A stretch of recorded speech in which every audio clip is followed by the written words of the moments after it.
2021 সালের সেপ্টেম্বর মাস। লাজিমপুরের কাছে ঢাকা থেকে ছেড়ে আসা একটি আন্তঃনগর ট্রেন হঠাৎই ব্রেক ফেল করে যায়। গতি কমানো সম্ভব হচ্ছিল না, আর সামনেই ছিল একটি ব্যস্ত রেল ক্রসিং। সেদিন সকালবেলায় লাইন মেরামতের কাজ চলছিল, অনেক শ্রমিক ট্র্যাকের উপর দাঁড়িয়েছিলেন। ট্রেন চালকের পক্ষে এত বড় গাড়ি থামানো একেবারেই অসম্ভব। ঠিক তখনই একজন যুবক, নাম তার আব্দুল মালেক, ঘটনাস্থলের পাশেই দাঁড়িয়েছিলেন। তিনি বুঝতে পারলেন কয়েক মুহূর্তের মধ্যে বড় দুর্ঘটনা ঘটতে চলেছে।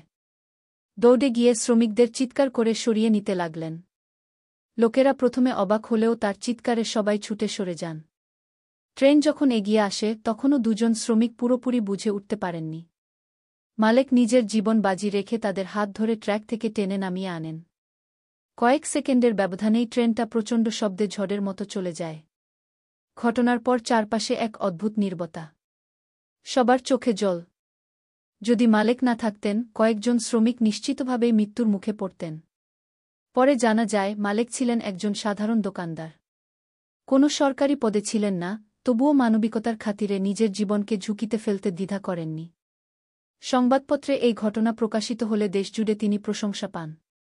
অনেকেই বলেছিলেন, এ ধরনের মানুষই সমাজকে সত্যিকারের নিরাপদ রাখে।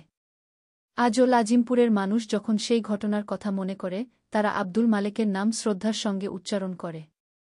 তিনি প্রমাণ করেছেন, বীরত্ব মানেই অস্ত্র হাতে যুদ্ধ নয়, অন্যকে বাঁচানোর জন্য নিঃস্বার্থ সাহস দেখানোই হল প্রকৃত বীরত্ব।